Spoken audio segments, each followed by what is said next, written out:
Buen día, mi nombre es Laura Chávez y junto a mi compañero Brian Montañez, en esta parte de la ponencia pretendemos mostrarles la conexión entre las historias de Cronopios y de Famas de Julio Cortázar y el mito de Sísifo de Albert Camus. Para iniciar el análisis partiremos del cuento sin título con el que Cortázar nos introducirá a lo que será el concepto de lo absurdo. Como decía nuestra compañera Wendy, para Camus el sentimiento del absurdo surge del choque entre lo irracional que es el mundo y nuestras ansias de claridad. Esta sensación aparece entonces cuando el hombre hace conciencia de la rutina, de la costumbre y cuando lo conocido empieza a parecerle extraño. En palabras de Camus, la simple inquietud está en el origen de todo. Esta misma sensación aparece en el personaje anónimo del escrito sin título de Cortázar, que ve en la cotidianidad el inicio del sentimiento del absurdo. La tarea de ablandar el ladrillo todos los días, la tarea de abrirse paso en la masa pegajosa que se proclama mundo. Cada mañana topar con el paralelepípedo de nombre repugnante, con la satisfacción perruna de que todo esté en su sitio, la misma mujer al lado, los mismos zapatos, el mismo sabor de la misma pasta dentífrica. A partir de este sentimiento del absurdo, analizaremos el cuarto apartado, Historias de Cronopios y de Famas, en donde Cortázar hace aparecer tres personajes, los cronopios, las famas y las esperanzas, los cuales son los que evidencian el absurdo. Para mostrar las características de cada personaje, tomamos como referencia el cuento del almuerzo, donde se ve desde la visión del cronopio la esencia de cada personaje.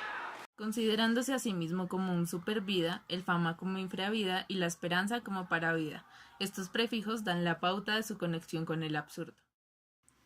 En este punto nos vamos a centrar en la descripción del cronopio, el cual se define a sí mismo como supervida, puesto que se evidencia que ha adquirido la capacidad de reconocerse ante el mundo. Además, acepta que pensar no es unificar, sino aprender a ver de nuevo, aunque esto lo vuelve un ser sufriente ante el mundo. Como se ve en el cuento, la foto salió movida. Este apartado muestra la voz de la angustia en la conciencia. Un cronopio va a abrir la puerta de la calle, y al meter la mano en el bolsillo para sacar la llave, lo que saca es una caja de fósforos.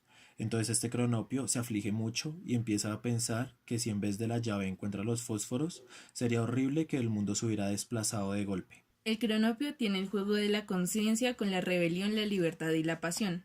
Muestra su rebelión al actuar, como dice Camus, es el que sin negarlo no hace nada por lo eterno. No es que le sea extraña la nostalgia, sino que prefiere en ella su valor y su razonamiento. Actúa de esta forma porque es consciente de su libertad a plazo, ya que sabe acerca de la muerte y la pasión la demuestra a partir de sus actos. Aún así, es un ser sufriente, porque es necesario resaltar que el absurdo ata, no libera. No se trata de un grito de liberación y de alegría, sino de una comprobación amarga, puesto que siente el divorcio del mundo con su vida.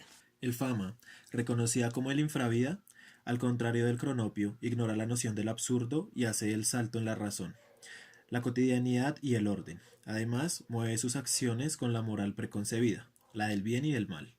Esto se demuestra en el cuento Filantropía, en el que el fama se siente un ser superior por sus acciones ante una esperanza caída de un cocotero. El fama se siente muy bueno después de este gesto, y en realidad es muy bueno, solamente que no se le ocurre pensar que dentro de pocos días la esperanza va a caerse otra vez del cocotero. Entonces, mientras la esperanza está de nuevo caída al pie del cocotero, este fama en su club se siente muy bueno y piensa en la forma en que ayudó a la pobre esperanza cuando la encontró caída. El fama es un ser que prefiere la rutina y no entiende la importancia de la profundidad de sus actos. Ignora el juego de la conciencia. Con esto demuestra sus ansias de unificar al querer comprender todo y tener su vida bajo normativas. Sus exigencias de familiaridad, apetito de claridad. Para un hombre comprender el mundo es reducirlo al humano, marcarlo con su sello. Para él, el absurdo muere porque le da la espalda, no existen las ansias de rebelión. Las esperanzas, reconocidas como las intervida, puesto que están en el medio de estos dos sujetos mencionados anteriormente, es ese ser que vislumbra el absurdo pero quiere negarlo a como dé lugar, pues su nostalgia le impide aceptar la fría verdad que en el fondo sabe que le espera. Aún así, prefiere poner su fe en tratar de explicar el mundo. En el cuento, Su fe en las ciencias, tenemos una esperanza que está empeñada en poder clasificar los tipos de ñatos que hay. Dispuesto a clasificar definitivamente estos grupos, empezó por hacer grandes listas de conocidos y los dividió en los grupos citados más arriba. Tomó entonces el primer grupo, formado por 8 ñatos, y vio con sorpresa que en realidad estos muchachos se subdividían en 3 grupos, a saber, los ñatos bigotudos, los ñatos tipo boxeador y los ñatos estilo ordenanza de ministerio. Pero a medida que avanza en su sistematización, se da cuenta de que los grupos se subdividen una y otra vez hasta hacer desaparecer cualquier noción de clasificación. y en este punto comprueba una vez más que la realidad del mundo se escapa a sus intentos de razonarla, pero a pesar de esto continuará teniendo fe en las ciencias o cualquier sistema de pensamiento o razonamiento que le ofrezca cierta tranquilidad para su conciencia. Para finalizar, se realizará una relación entre el concepto del creador absurdo de Camus y Julio Cortázar a modo de conclusión.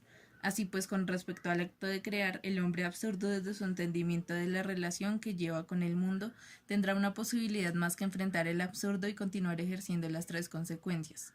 Pues lo mismo puede decirse del pensamiento y la creación. Apenas necesito decir que es un mismo tormento el que lleva al hombre a esas actitudes. Es de esta manera como desde el sentimiento del absurdo se configurará un pensamiento para afrontar el mundo y a la vez para recrearlo. Hay que hacer la aclaración de que el acto de recrear no dará sentido a la existencia. Crear no cambia la condición del hombre absurdo, solo es un síntoma más de su conciencia exacerbada. Para el hombre absurdo no se trata ya de explicar y resolver, sino de sentir y describir. En ese orden de ideas, el creador absurdo en primer lugar preferirá crear con imágenes evocadoras para transmitir su percepción del mundo. En segundo lugar, usará la razón como mecanismo organizador, sin pretender dar sentido a sus pensamientos o a la vida misma. Por último, no pretenderá crear historias para contar, sino que, en todo el sentido de la palabra, creará universos. Llegados a este punto, podemos evidenciar cómo el pensamiento filosófico de Albert Camus encuentra un apoyo carnal en las historias de Cronopios y de Famas de Julio Cortázar, puesto que Cortázar usa el lenguaje y el contraste para intensificar el sentimiento del absurdo y desarrollarlo en diferentes direcciones, siempre con las ansias de jugar con el absurdo en la condición humana. Finalizando la ponencia, nuestra compañera Wendy atenderá sus preguntas. Muchas gracias por la atención prestada.